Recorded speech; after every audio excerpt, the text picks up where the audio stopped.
19 ঘন্টায়ও পুরোপুরি নেভে নেই শাহজালাল বিমানবন্দরের আগুন, বেরিয়ে আসছে ক্ষতচিহ্ন। বিমান চলাচল শুরু হলেও শিডিউল বিপর্যয়ে যাত্রীদের চরম ভোগান্তি। জুলাই সনদ স্বাক্ষর যুগান্তকারী ঘটনা, কেটে গেছে নির্বাচন নিয়ে শঙ্কা, মত বিশ্লেষকদের। স্বীকৃতি আদায়ে জনগণের দোরগোড়ায় নেয়ার তাগিদ।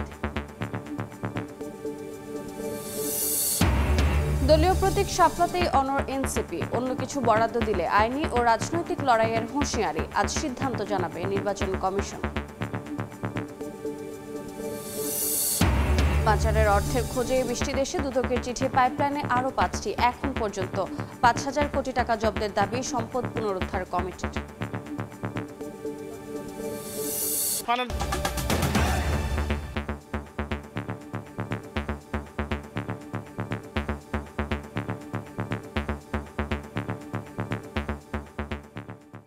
সময় সংবাদের সঙ্গে আছে আমি রোজা চৌধুরী। 7.5 ঘন্টা পর হজরত শাহজালাল আন্তর্জাতিক বিমানবন্দরের কার্গো ভিলেজের আগুন নিয়ন্ত্রণে আসলেও পুরোপুরি নির্বাপন হয়নি। কিছুক্ষণ পর পর যেন জেগে উঠছে আগুনের শিখা, ধীরে ধীরে স্পষ্ট হচ্ছে ক্ষতচিহ্ন। 7.5 ঘন্টা পর হযরত শাহজালাল আন্তর্জাতিক বিমানবন্দরের কার্গো ভিলেজের আগুন নিয়ন্ত্রণে আসলেও পুরোপুরি নির্বাপনে বেগ পেতে হয় ফায়ার সার্ভিসকে। কিছুক্ষণ পর পর যেন মাথা চাড়া দিয়ে উঠছিল খণ্ড খণ্ড শিখা, সেই সঙ্গে কালো ধোঁয়া জানান দিচ্ছিল অগ্নি দুর্ঘটনার ভয়াবহতা। রাত 9টায় আগুন নিয়ন্ত্রণের ঘোষণা দেয় ফায়ার সার্ভিস। পরে ভেতরে প্রবেশ করে চালায় উদ্ধার কাজ। একে একে ফুটে ওঠে ধ্বংসযজ্ঞের চিত্র। সবচেয়ে বড় যে সমস্যা আমরা সম্মুখীন হয়েছি সেটা হচ্ছে এক সাইডে আমরা যখন পানি দিয়ে আগুন নিভাচ্ছি, কিছুক্ষণ পর সেখান থেকে আবার আগুনটা জ্বলে উঠছে। রানওয়েতে একটা বিমান ল্যান্ড করার সময় সাথে সাথে একটা ফায়ার সার্ভিস থাকে, কিন্তু তো এমন 3-4টা ফায়ার সার্ভিসের গাড়ি কিন্তু ভিতরে অলওয়েজ থাকে। তো ওরা কোনো উদ্যোগ নেয় নাই। ওরা যদি কোনো উদ্যোগ নিত তাহলে আগুনটা তো বড় হয় না। 8 নম্বর গেট সংলগ্ন কার্গো ভিলেজে আগুন লাগার পরপরই ছুটে যায় ফায়ার সার্ভিসের একের পর এক ইউনিট।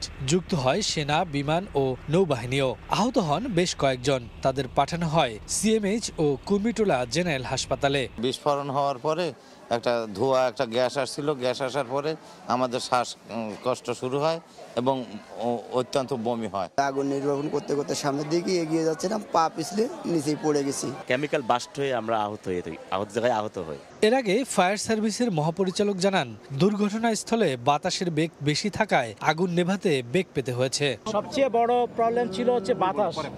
আপনারা দেখেছেন যেহেতু এটা খোলা জায়গা, প্রচুর বাতাস ছিল, ফলে অক্সিজেনের একটা প্রাপ্তি সবসময় ছিল, যেটা আগুনকে জ্বালাতে সহযোগিতা করে। যে কারণে আপনারা অনেক উপরে পর্যন্ত ধোঁয়া দেখতে পেয়েছেন। নিচে হয়তো আগুন অল্প, কিন্তু বাতাসের কারণে আপনাদের কাছে মনে হচ্ছে অনেক বড় উপরে ধোঁয়া উঠছে। তবে কেমিক্যাল জাতীয় কোনো পদার্থ ছিল কিনা তা জানা যাবে তদন্তের পরে। কিছু কিছু নীল ফ্লেম আমরা দেখেছি, কিন্তু তার মানে যে কেমিক্যাল ছিল এটা বলা যাবে না। এটা আমরা যখন নির্বাপন হবে তখন আমরা ওভারঅল এটা বলতে পারবো। বেবিচক জানিয়েছে আপাতত সব উড়োজাহাজ নিরাপদে রয়েছে, তবে কিভাবে আগুনের সূত্রপাত তা এখনো জানাতে পারেনি কর্তৃপক্ষ। শফিকুজ্জামান রুবেল, সময় সংবাদ, ঢাকা। এই মুহূর্তে বিমানবন্দরের কার্গো ভিলেজের সামনে আছেন সহকর্মী মুরসালিন হক জুনায়েদ। সরাসরি যাচ্ছে তার কাছে। জুনায়েদ, আন্তর্জাতিক বিমানবন্দরের কার্গো ভিলেজে গতকাল শনিবার বেলা 2:30 নাগাদ যে অগ্নিকাণ্ডের ঘটনাটি ঘটে এবং তারপর প্রায় বলা চলে যে 6 ঘন্টার পরে এই আগুন নিয়ন্ত্রণে নিয়ে আসার ঘোষণা দেওয়া হয়। এবং এখন পর্যন্ত যেটি দেখা যাচ্ছে যে কার্গো ভিলেজের ভেতরের অংশ থেকে কিন্তু অগ্নিকাণ্ডের সূত্রপাতের পর থেকে নির্বাপন কাজ জোরে সোরে চলা পর্যন্ত যেই পরিমাণে ধোঁয়ার মাত্রা দেখা গেছে এবং আগুনের যে মাত্রাটি দেখা গেছে সেটি কিন্তু এখন একেবারেই নেই। বলা চলে যে কিছুটা ধোঁয়া এখনো কার্গো ভিলেজের ভেতর থেকে, কালো ধোঁয়া, সেটি হালকাভাবে এখনো বের হচ্ছে এবং ভেতরের অংশে সকাল 8টা নাগাদ যে বিষয়টি দেখা গেছে যে কার্গো ভিলেজের ভেতরে কিছু কিছু অংশে ছোট ছোট কিছু আগুন জ্বলতে দেখা গেছে এবং সেই আগুনগুলোকে লক্ষ্য করে কিন্তু ফায়ার সার্ভিসের পক্ষ থেকে যে নির্বাপন কাজ, সেই কাজ চলমান চলমান রয়েছে। নিরাপত্তার কারণে এবং আগুন নেভানোর কাজ নির্বিঘ্ন রাখতে যতদূর পর্যন্ত আসলে সংবাদ পরিবেশন করা যাচ্ছে সেখান থেকে যে দৃশ্যটি দেখা যাচ্ছে যে বিভিন্ন অংশে এই কার্গো ভিলেজের দেয়াল ভেঙে তার ভেতরে প্রবেশ করে এই আগুন নেভানোর কাজটি কিন্তু চলছে এবং আগুনের যে তীব্রতা ছিল সেই বিষয়টিকে আসলে মাথায় রেখেই নির্বাপন কাজের যে প্রক্রিয়া সেটি হাতে নিয়ে একে একে এই পুরো কার্গো ভিলেজের এই ৮ নং গেট থেকে মোটামুটি ভিআইপি গেট বিমানবন্দরের এই পর্যন্ত যেই কার্গো ভিলেজের আমদানিকৃত মালামাল রাখার যে অংশটি রয়েছে সেটি যে আগুনে পুড়ে গেছে এবং তার নিয়ন্ত্রণ কাজ এবং নিভিয়ে ফেলার কাজটি কিন্তু এখনো পর্যন্ত চলমান রয়েছে। একেবারে পুরোপুরি আগুন নিভে গেছে সেটি এখন পর্যন্ত বলা যাচ্ছে না, কেননা ফায়ার সার্ভিসের কর্মীরা কিন্তু সদস্যরা এখনও কাজ চলমান রেখেছেন। এদিকে সকাল থেকে এই কার্গো ভিলেজ সংলগ্ন এলাকায় এই আমদানির সাথে সম্পৃক্ত যারা রয়েছেন বিভিন্ন ব্যবসায়ী C&F এজেন্ট তারা কিন্তু এখানে আসছেন এবং এসে তাদের কাছ থেকে যে বিষয়টি জানা গেছে যে তাদের বেশ কিছু আমদানির কিন্তু যেই মালামাল রয়েছে সেটি কিন্তু ব্যাপক মাত্রায় তাদের ক্ষয়ক্ষতি হয়েছে এবং তাদের এই ক্ষতির মাত্রা কিন্তু পরবর্তীতে উৎপাদন প্রক্রিয়া এবং রপ্তানি প্রক্রিয়ার সাথেও সম্পৃক্ত।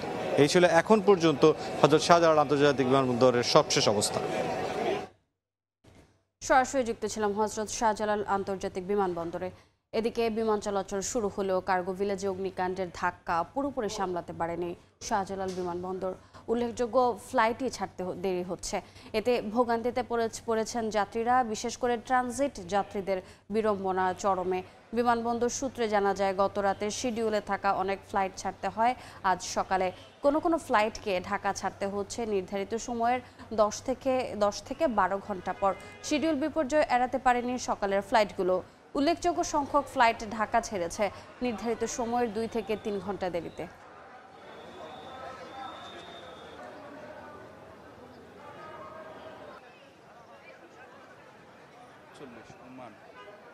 হেল্পলাইনে ফোন দিয়েছিলাম 7টা বাজে, তারা বলেছে যে না ফ্লাইট অন টাইমে হবে, ফ্লাইট ডিলে হবে না। ওইভাবে আমরা প্রস্তুতি নিয়ে আসছি, বাট প্র্যাকটিক্যালি এসে দেখি 2 ঘন্টা ডিলে। আমরা এজেন্সির সাথে যোগাযোগ করছি, বলছে দেন এখানে আসলে আমরা বিস্তারিত বুঝতে পারবো, এই কারণে আসা পড়ছি। আমরা ফোন করে বলছি তাদেরকে, বলার পর বলতেছে হ্যাঁ টিকিট ঠিক আছে।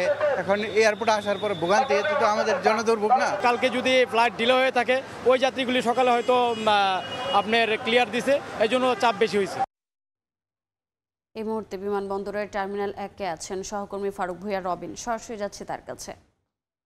রবিন, শাহজালাল আন্তর্জাতিক বিমানবন্দরে অগ্নিকাণ্ডের ঘটনায়, অর্থাৎ যে আমরা যেটি জানি সেই ঘটনায় কিন্তু যে এখনো পর্যন্ত বিমানবন্দরে বিমান চলাচলের ক্ষেত্রে যে একটি বিঘ্ন ঘটেছিল সেটি কিন্তু এখনো পর্যন্ত রয়ে গেছে। বিশেষ করে যদি আপনাদেরকে বলতে যাই, গত রাতের কিছু ফ্লাইট সেটি কিন্তু, অর্থাৎ গতকাল ছিল এরকম কিছু ফ্লাইট কিন্তু যে এখনো পর্যন্ত ঢাকা ছাড়তে পারেনি, এমন 2-1টি ফ্লাইট কিন্তু রয়েছে।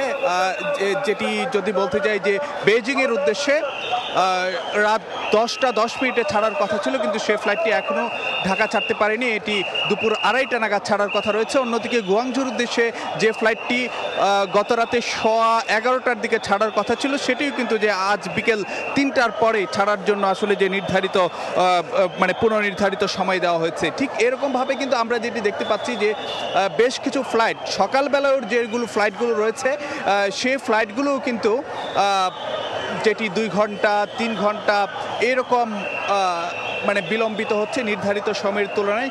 তো এই যে ফ্লাইটগুলোর যে বিলম্বিত হচ্ছে তার জন্য যাত্রী ভোগান্তি, যাত্রীরা আসলে যে বেশ বড় ধরনের ভোগান্তির মধ্যে রয়েছেন এবং সেই কারণে আমরা যেটি দেখতে পাচ্ছি যে গতকাল রাতে বা গতকাল সারাদিন ব্যাপী যে ফ্লাইটগুলো ছাড়ার কথা ছিল সেইগুলো যেহেতু যথাসময়ে ছাড়েনি, সে কারণে বিমানবন্দরের বাহিরের যে চিত্রটি সেখানে কিন্তু যেটি দেখা যাচ্ছে বেশ জটলাপূর্ণ রয়েছে।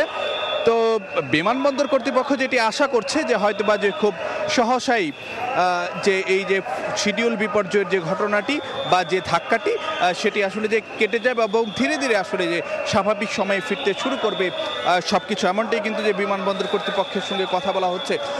যদি আমরা বলতে যাই আরও কিছু ফ্লাইট বিপর্যয়ের যদি কথা বলতে যাই, ব্যাংককে যে ফ্লাইটটি ছাড়ার কথা ছিল সকাল 10টা নাগাদ হযরত শাহজালাল আন্তর্জাতিক বিমানবন্দর থেকে, সেটি আসলে যে সকাল 11:30টার দিকে ছাড়ার কথা রয়েছে। ঠিক একইভাবে আসলে যে বিভিন্ন ধরনের যে রুটগুলোতে রয়েছে সেইখানে কিন্তু ফ্লাইট যথাসময়ে ছাড়তে পারেনি বেশিরভাগ ফ্লাইটই।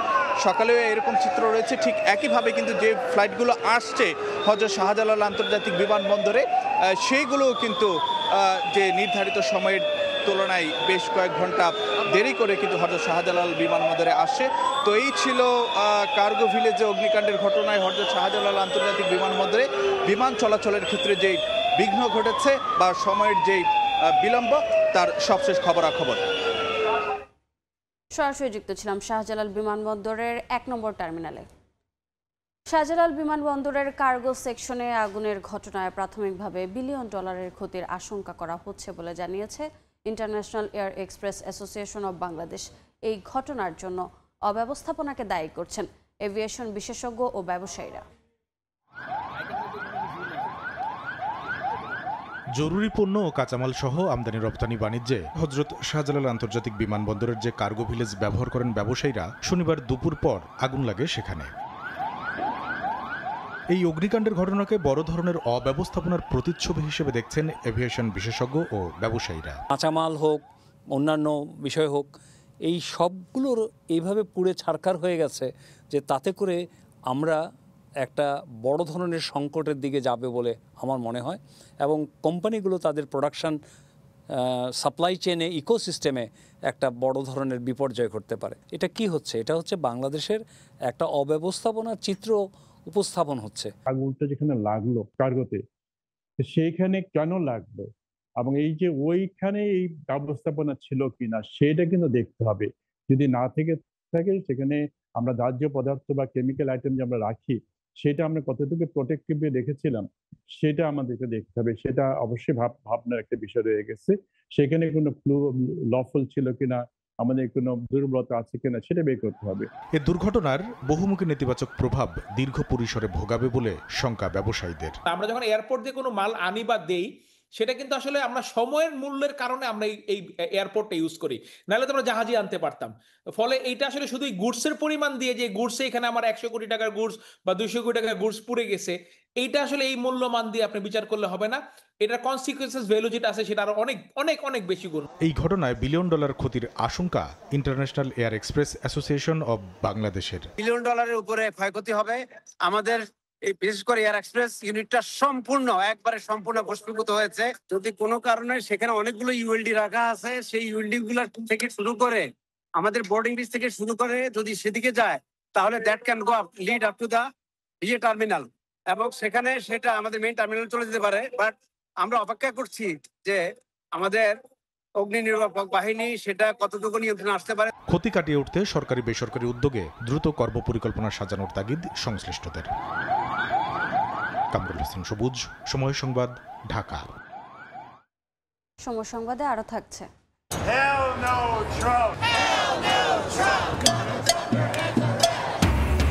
নো কিংস স্লোগানে উত্তাল যুক্তরাষ্ট্রের রাজপথ। নিউ ইয়র্ক, ওয়াশিংটন সহ বিভিন্ন শহরে ট্রাম্প বিরোধী বিক্ষোভ, প্রেসিডেন্টের কর্তৃত্ববাদী নীতির তীব্র সমালোচনা।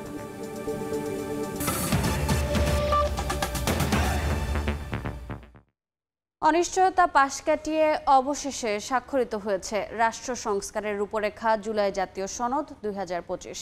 রাজপথের পরিবর্তে আলোচনার টেবিলে রাজনৈতিক দলগুলোর এমন ঐকমত্যকে যুগান্তকারী হিসেবে দেখছেন রাজনৈতিক বিশ্লেষকরা। তাদের মতে সনদ স্বাক্ষরিত না হলে অনিশ্চয়তা তৈরি হতো নির্বাচন নিয়েও। আইনি ভিত্তির সঙ্গে সামাজিক স্বীকৃতি আদায়ে সনদকে জনগণের দোরগোড়ায় নেওয়ার তাগিদ তাদের। প্রত্যাশা, মতপার্থক্য দূরে রেখে স্বাক্ষর করবে অন্য দলগুলো। হাসান ওয়ালির রিপোর্ট। নানা নাটকীয়তা, তারিখ পরিবর্তন, দিনভর জুলাই যোদ্ধাদের বিক্ষোভ সংঘর্ষের মধ্যেও শুক্রবার এমন ঐতিহাসিক দৃশ্যের জন্ম দিয়েছে বাংলাদেশ। স্বৈরতান্ত্রিক কাঠামো ভেঙে নতুন বাংলাদেশ গড়ার প্রতিশ্রুতিতে স্বাক্ষর করেছে অধিকাংশ দল। টানা 8 মাসের 73টি বৈঠক, বাদানুবাদ ও ওয়াকআউট, আবার ঐকমত্য। শেষ পর্যন্ত রাজনৈতিক দলগুলোর দীর্ঘ বোঝাপড়ায় তৈরি হয় এই সনদ, যাতে ঐক্য হওয়া বিষয়ের সঙ্গে রয়েছে মতানৈক্যের বিষয়ও। এদিন স্বাক্ষর করে বিএনপি, জামায়াত সহ 24টি দল। তবে শেষ মুহূর্তে বাস্তবায়ন প্রক্রিয়া নিয়ে মতভিন্নতায় স্বাক্ষর করেনি এনসিপি। বাস্তবায়ন প্রক্রিয়া স্পষ্ট হওয়ার পর স্বাক্ষর করতে চায় দলটি। একইভাবে রাষ্ট্রীয় মূলনীতি পরিবর্তন এবং স্বাধীনতার ঘোষণাপত্র বাদ দেওয়ায় স্বাক্ষর করেনি কয়েকটি বামপন্থী দল। এখন এটা বাস্তবায়ন করতে পারবে কি পারবে না, রাজপথের বদলে আলোচনার টেবিলে সমাধান হওয়াকে গুরুত্বপূর্ণ হিসেবে দেখছেন এই রাজনৈতিক বিশ্লেষক। তার মতে স্বাক্ষর অনুষ্ঠান না হলে অনিশ্চয়তা তৈরি হতো নির্বাচন নিয়ে। বাংলাদেশের রাজনৈতিক সমস্যার সমাধান সাধারণত রাজপথেই হয়, আলোচনার টেবিলে খুব কম হয়েছে। তো এটি খুবই ইতিবাচক। স্বাক্ষর না হলে নির্বাচনটাই অনিশ্চিত হতো। আর সেক্ষেত্রে বলবো যে এটা তাদের একটা অগ্রগতি। এই অর্জনটা পূর্ণাঙ্গ হতো যদি সব দল সই করত। অধিকাংশ দলের একসঙ্গে স্বাক্ষর করাকে যুগান্তকারী ঘটনা হিসেবে দেখছেন রাষ্ট্রবিজ্ঞানের এই অধ্যাপক। আইনি ভিত্তি দেওয়ার সঙ্গে সঙ্গে সামাজিক স্বীকৃতি আদায়ে সনদকে নাগরিকদের দোরগোড়ায় পৌঁছানোর তাগিদ তার। এটা বাংলাদেশের গত 54 বছরের ইতিহাসে কিন্তু প্রথম। কারণ বাংলাদেশের রাজনৈতিক দলগুলোকে 1 বছর ধরে আলাপ আলোচনা করতে বসানোর যে সংস্কৃতি, এটা আগে কখনোই বাংলাদেশে ছিল না। নাগরিকরা যতদিন জুলাই সনদকে আপন ভাববে ততদিনই জুলাই সনদের গ্রহণযোগ্য থাকবে। সুতরাং আপনি নাগরিকের কাছে জুলাই সনদকে গ্রহণযোগ্য করে তোলেন। গণঅভ্যুত্থানের আকাঙ্ক্ষা অনুযায়ী সংস্কারের কর্মযজ্ঞকে বাস্তবে রূপ দিতে মতপার্থক্য দূরে রেখে সব দলকে স্বাক্ষর করার পরামর্শ দুই বিশ্লেষকেরই। আইনি ভিত্তি তো একটি দরকারি, সাংবিধানিক আদেশ বলেও হতে পারে। এটিও আমি মনে করি যে এই দ্রুত সমস্যার সমাধান হওয়া উচিত, যাতে সবাই নির্বাচনী যুদ্ধে ঝাঁপিয়ে পড়তে পারে।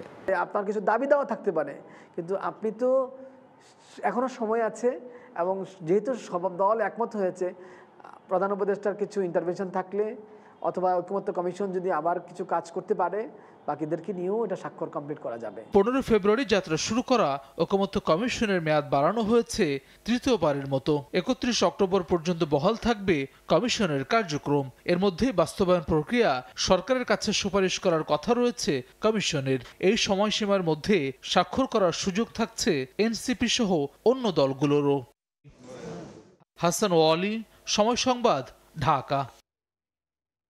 শাপলাতেই অনড় জাতীয় নাগরিক পার্টি এনসিপি। এর বাইরে নির্বাচন কমিশন অন্য কোনো প্রতীক বরাদ্দ করলে আইনি ও রাজনৈতিকভাবে লড়তে চায় দলটি। এদিকে আজকের মধ্যে জবাব না পেলে নিজেদের সিদ্ধান্তেই প্রতীক বরাদ্দ দেবে কমিশন। ফারুক ভাইয়া রবিনের রিপোর্ট। রাজনৈতিক দল হিসেবে নিবন্ধন পাওয়ার বিষয়টি চূড়ান্ত পর্যায়ে থাকলেও প্রতীক নিয়ে নির্বাচন কমিশনের সঙ্গে কয়েক মাস ধরেই টানাপোড়েন চলছে জাতীয় নাগরিক পার্টি এনসিপির। এ নিয়ে দফায় দফায় চলে চিঠি চালাচালি, সাক্ষাৎ, বৈঠক। কিন্তু এখনও দুই পক্ষই অনড় নিজেদের অবস্থানে। একদিকে শাপলার বাইরে যেতে নারাজ এনসিপি, অন্যদিকে প্রতীকের তালিকায় শাপলা না থাকায় এনসিপির আবেদন বারবারই নাকচ করে দিয়েছে নির্বাচন কমিশন। সবশেষ গত 7 অক্টোবর আবারও শাপলা চেয়ে নির্বাচন কমিশনকে প্রতীকের 7টি নমুনা চিত্র পাঠায় এনসিপি। তবে এটিও আমলে নিচ্ছে না নির্বাচন কমিশন। পাল্টা চিঠি দিয়ে কমিশনের সাফ জবাব, বিধিমালার তালিকা থেকে বেছে নিতে হবে বিকল্প প্রতীক, আর এর জন্য সময় বেঁধে দেওয়া হয় রোববার পর্যন্ত। যদি এটা 19 তারিখের ভিতরে না জানান, তাহলে স্বীয় বিবেচনায় নির্বাচন কমিশন এ বিষয়ে প্রতীক সিদ্ধান্ত নেবে। তবে কমিশন থেকে এমন কড়া বক্তব্য এলেও এখনো আগের অবস্থানই অটল এনসিপি। শীর্ষ নেতৃত্ব বলছে শাপলা না পেলে আইনি ও রাজনৈতিক উভয় পথেই লড়বে দলটি। এখনো পর্যন্ত আইনগত কোনো ব্যাখ্যা না দিয়ে নিজের মতো করে কমিশন আমাদের উপরে প্রতীক চাপিয়ে দেওয়ার যে সিদ্ধান্তের কথা জানিয়েছে, এটা কমিশনের সম্পূর্ণ একটা স্বেচ্ছাচারী আচরণ। কমিশন রাজনৈতিকভাবে মোটিভেটেড কিনা, কমিশন কারো দ্বারা বা কোনো সংস্থা বা কোনো রাজনৈতিক দলের দ্বারা প্রভাবিত কিনা, সেই বিষয়গুলো এখন খুঁজে দেখার সময় এসেছে। শাপলার অনেক ধরনের ডিজাইন আমরা উপস্থাপন করেছি, কালারের বিষয়টা নিয়েও আমরা বলেছি। আমরা বিকল্প যা কিছু সব আমরা শাপলার মাঝেই খুঁজতে চাই, শাপলার বাইরে বিকল্প আমরা আসলে খুঁজতে চাই না। শাপলার ভিতরকার বিকল্পগুলোকে না রেখে তারা যদি শাপলা প্রতীকের বাইরে অন্য কোনো প্রতীক দেওয়ার মতো সিদ্ধান্তের দিকে অগ্রসর হয়, অবশ্যই আমরা সেই সিদ্ধান্তকে গ্রহণ করব না এবং সে জায়গায় আইনগত দিক আছে, রাজনৈতিকভাবে এই সিদ্ধান্তকে কিভাবে এনসিপির পক্ষে নিয়ে আসা যায় সে ধরনের পদক্ষেপগুলো আমরা গ্রহণ করব। শাপলা ইস্যুতে আরেক বিতর্ক হচ্ছে, এনসিপির আগে মাহমুদুর রহমান মান্নার নেতৃত্বাধীন নাগরিক ঐক্য চেয়েছিল এই প্রতীক, কিন্তু সে আবেদনও খারিজ করে দিয়েছিল বর্তমান নির্বাচন কমিশন। নতুন করে বিষয়টি আলোচনায় এলে ভিন্ন ব্যাখ্যা দিচ্ছেন এনসিপির সদস্য সচিব। নাগরিক ঐক্য কিন্তু শাপলার জন্য সর্বাত্মক ফাইটটা তারা করেনি। যখন কমিশন তাদেরকে শাপলা দেবে না বলে তাদের বক্তব্য প্রদান করেছে, তারপরে কেন এই বক্তব্যটা যৌক্তিক নয় সেই বিষয়গুলো কিন্তু নাগরিক ঐক্য কমিশনের কাছে সেটা সর্বাত্মকভাবে উপস্থাপন করতে ব্যর্থ হয়েছে, বা তারা আসলে সেটা উপস্থাপন করতে চায়নি। তারা অন্য একটা প্রতীকেই নিজেদেরকে সন্তুষ্ট রেখেছে। বরং কমিশনের এটি বিবেচনা করার বিষয় যে কারা এই বিষয়টা নিয়ে শেষ পর্যন্ত লড়ে গেছে, কারা যুক্তিগুলো উপস্থাপন করেছে, কারা বিভিন্ন যে ভুল ব্যাখ্যাগুলো কমিশন প্রদান করেছিল সেইটাকে ধরিয়ে দিয়েছে। সর্বাত্মকভাবে এই বিষয়টা নিয়ে আমরা যৌক্তিক দাবিগুলো উপস্থাপন করেছি, সেটাকেই তাদের বিবেচনায় নেওয়া প্রয়োজন। গত জুনে নিবন্ধন আবেদনের সময় শাপলার পাশাপাশি কলম ও মোবাইল ফোন চেয়েছিল এনসিপি, যে দুটি নির্বাচন কমিশনের তালিকাভুক্ত প্রতীকও। পরবর্তীতে সেই দুই প্রতীক থেকে সরে এসে কেবল শাপলাতেই অনড় থাকে দলটি। ফারুক ভিয়া, রবিন, সময় সংবাদ, ঢাকা। এখন পর্যন্ত ৫,০০০ কোটি টাকা জব্দ করেছে পাচারকৃত সম্পদ পুনরুদ্ধার কমিটির সংস্থাগুলো। পাচার করা অর্থে রূপান্তরিত সম্পদের খোঁজে ২০টি দেশে mutual legal assistance request MLAR পাঠিয়েছে বাংলাদেশ। উত্তর পেলে পাওয়া যাবে সাবেক প্রধানমন্ত্রী শেখ হাসিনা সহ ক্ষমতাসীন প্রভাবশালীদের আরও স্থাবর অস্থাবর সম্পদের সূত্র। টিআইবি বলছে, বিদেশে পাচারের অর্থ বিনিয়োগের লাভও বাংলাদেশের, যা পাওয়া সহজ হবে না। সেলিয়া সুলতানার রিপোর্ট। সাবেক প্রধানমন্ত্রী শেখ হাসিনা ও তার পরিবারের বিরুদ্ধে অবৈধ সম্পদ অর্জন ও অর্থ পাচারের অভিযোগে এবার যুক্তরাষ্ট্র, সিঙ্গাপুর, হংকং ও সাইপ্রাসে স্বরাষ্ট্র মন্ত্রণালয়ের মাধ্যমে mutual legal assistance request MLAR পাঠিয়েছে দুর্নীতি দমন কমিশন। এদিকে পরিবারের সাথে সংশ্লিষ্ট একের পর এক ব্যাংক হিসাব ও সম্পদ জব্দ করেছে NBR ও BFIU। একইভাবে বসুন্ধরা গ্রুপের অর্থ পাচারের তথ্য খুঁজতে স্লোভাকিয়ায় MLAR পাঠানো হয়েছে। নজরুল ইসলামের নাসা গ্রুপের বাণিজ্যিক লেনদেনের আড়ালে অর্থ পাচারের তথ্য চেয়ে লুক্সেমবার্গ, এসালম গ্রুপের তথ্য চেয়ে ব্রিটিশ ভার্জিনিয়া আইল্যান্ড, বেক্সিমকো ও সালমান এফ রহমানের তথ্য চেয়ে সংযুক্ত আরব আমিরাত, সিঙ্গাপুর ও যুক্তরাজ্য, সাবেক ভূমিমন্ত্রী সাইফুজ্জামানের সম্পদের তথ্য চেয়ে যুক্তরাজ্য, যুক্তরাষ্ট্র, সংযুক্ত আরব আমিরাতে MLAR পাঠিয়েছে পাচারকৃত সম্পদ পুনরুদ্ধার কমিটি।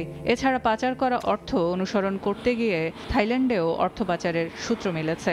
এখন পর্যন্ত 20টি দেশে তথ্য চেয়ে MLAR পাঠিয়েছে দুর্নীতি দমন কমিশন। সিআইডি জানায় অন্তত ৫,০০০ কোটি টাকা জব্দ করেছে পাচারকৃত সম্পদ পুনরুদ্ধার কমিটি। MLAR এর উত্তর মিললে পাওয়া যাবে আরও সম্পদ। ট্রেড বেসড মানি লন্ডারিং এগুলো নিয়ে যাওয়া, এটা অনেক লম্বা প্রসেস। এই যাবতীয় উপায়গুলো তারা করেছে, হুন্ডির মাধ্যমে করেছে, আন্ডার ইনভয়েস, ওভার ইনভয়েস করেছে। আমরা প্রায় ৫,০০০ কোটি টাকার মতো, ৪,৯৬০ কোটি টাকা এই পর্যন্ত আমরা ফ্রিজ করেছি, ক্রোক করেছি। টিআইবি বলছে, পাচার হওয়া অর্থ সংশ্লিষ্ট দেশগুলোতে বিনিয়োগ হয়েছে, ফলে সেসব বিনিয়োগের লভ্যাংশের মালিকানাও বাংলাদেশের। আইনি তৎপরতার সাথে তাই বাড়াতে হবে কূটনৈতিক তৎপরতাও। খুব সহজ নয়, ওই অর্থ তো ওখানে ওই দেশের বিনিয়োগ হিসাবে ব্যবহৃত হচ্ছে, ওই অর্থনীতিতে অবদান রাখছে আমাদের অর্থ। কাজে ওরা তো চট করে ছেড়ে দিবে না, চাইলেও যত সদিচ্ছে মোরাল থাকুক, অঙ্গীকার থাকুক না কেন। সংশ্লিষ্ট বিভাগগুলোর তথ্যমতে দেশের সম্পদের খোঁজে আরও 5টি MLAR তৈরি রয়েছে পাইপলাইনে। সেলিয়া সুলতানা, সময় সংবাদ, ঢাকা। বেতন ভাতা বৃদ্ধি সহ 3 দফা দাবিতে কেন্দ্রীয় শহীদ মিনারে আমরণ অনশনে এমপিওভুক্ত শিক্ষকরা। এই মুহূর্তে সেখানে আছেন সহকর্মী সামদানি প্রত্যয়। সরাসরি যাচ্ছে তার কাছে। প্রত্যয়, বাড়ি ভাড়া 20%, মেডিকেল ভাতা 1500 টাকা এবং উৎসব ভাতা বৃদ্ধির দাবিতে শিক্ষকদের যে অবস্থান কর্মসূচি, সে অবস্থান কর্মসূচি 8ম দিনে গড়িয়েছে এবং শিক্ষকদের এই অবস্থান কর্মসূচি শুক্রবার থেকে অনশন কর্মসূচিতে রূপ নেয়। শিক্ষকরা গতকাল এমপিওভুক্ত এই শিক্ষকরা কিন্তু গতকাল কালো পতাকা বিক্ষোভ করেছিলেন। আজ তারা ভুখা মিছিলের ঘোষণা দিয়েছেন।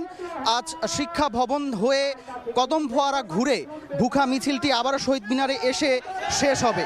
তো তাদের এই ভুখা মিছিলের আগে আমরা তাদের সঙ্গে কথা বলে জানতে পেরেছি যে তাদের দাবি দেওয়া মেনে যদি প্রজ্ঞাপন না দেওয়া হয়, তাদের যে মূল 3 দফা দাবি, সে 3 দফা দাবি মেনে যদি প্রজ্ঞাপন না আসে, সেক্ষেত্রে তারা যমুনা ঘেরাও বা সচিবালয় অবরোধের মতো বড় কর্মসূচি দিতে বাধ্য হবে বলে তারা হুঁশিয়ারি দিচ্ছেন।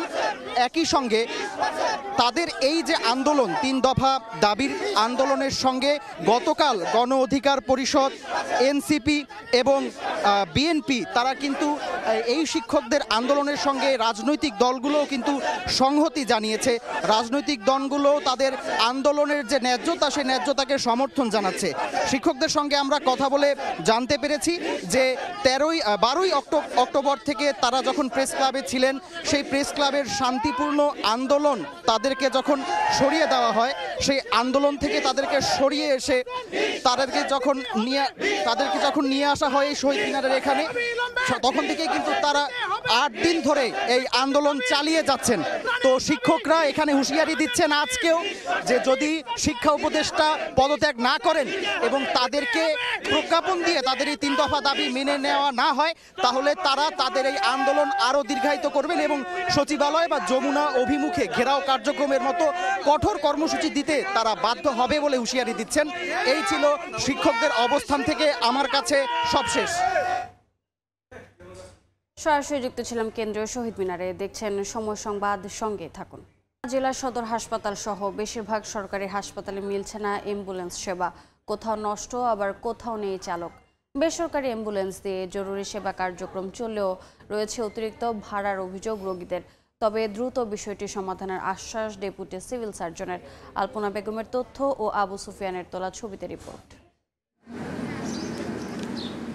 পাহাড় কিংবা হাওর সব এলাকার রোগীর ভিড় থাকে নেত্রকোনা জেলা সদর হাসপাতালে। প্রায় সময় রোগীর অবস্থা জটিল হলেই পাঠাতে হয় ময়মনসিংহ কিংবা ঢাকায়, আর তখনই বাধে বিপত্তি। হাসপাতালের পেছনে চাকাবিহীন অবস্থায় মান্ধাত্তা আমলের পড়ে থাকা একটি অ্যাম্বুলেন্স জানান দেয় বেহাল অবস্থার। আরও একটি অ্যাম্বুলেন্স মেরামতের জন্য গ্যারেজে। এছাড়া 10 উপজেলা স্বাস্থ্য কমপ্লেক্সের 3টিতে রয়েছে চালক। অন্যগুলোতে চালকের অভাবে সরকারি সেবা মেলে না রোগীদের। এমন অবস্থায় রেফার্ড রোগীদের একমাত্র ভরসা বেসরকারি অ্যাম্বুলেন্স।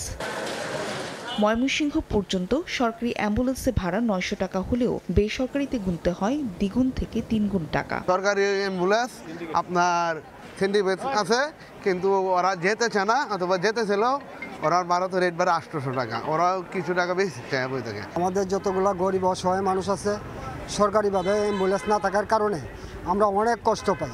যখন প্রাইভেট অ্যাম্বুলেন্স যেতে আসলে বাড়তি খরচ, আর আমাদের অ্যাম্বুলেন্সগুলো নষ্ট থাকাতে আমরা সবসময় আসলে রোগীদেরকে ওই অ্যাম্বুলেন্স সার্ভিসটা দিতে পারছি না। তবে দ্রুত অ্যাম্বুলেন্স সমস্যা দূর করার আশ্বাস জেলা স্বাস্থ্য বিভাগের। 3টা উপজেলাতে 3টা অচল অ্যাম্বুলেন্স রয়েছে।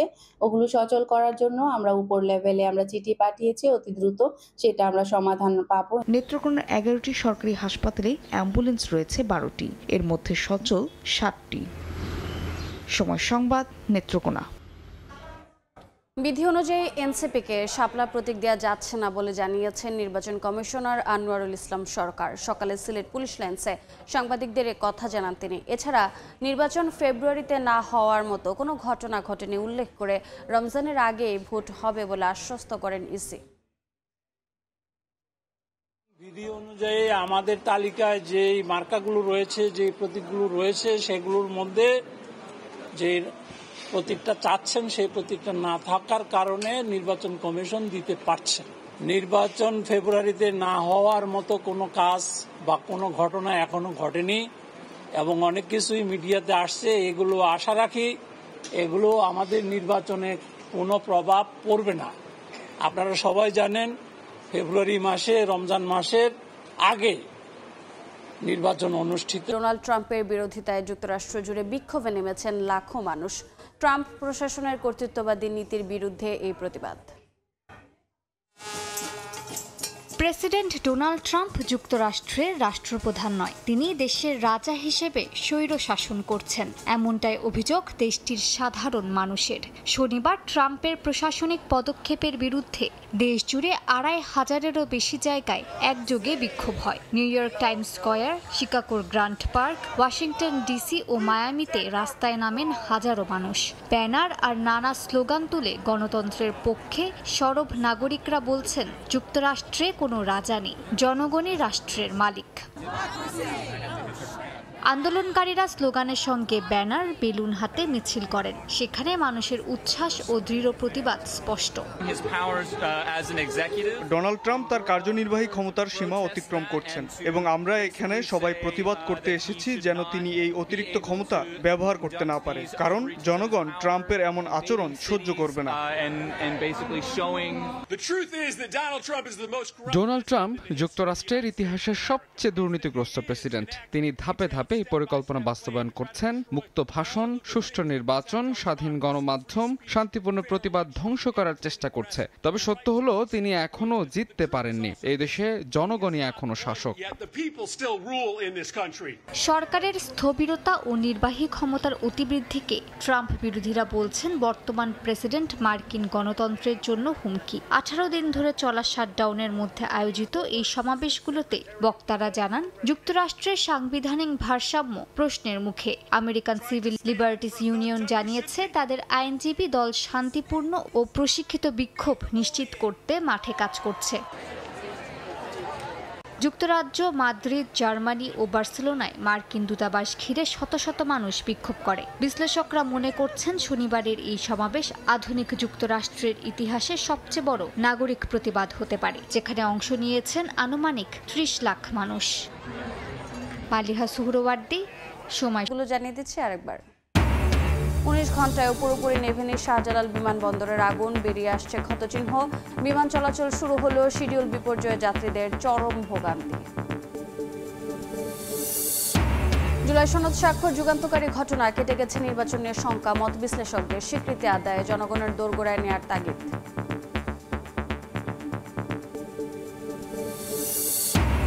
এবং দলীয় প্রতীক শাপলাতে অনর এনসিপি, অন্য কিছু বরাদ্দ দিলে আইনি ও রাজনৈতিক লড়াইয়ের হুঁশিয়ারি। আজ সিদ্ধান্ত জানাবে নির্বাচন কমিশন।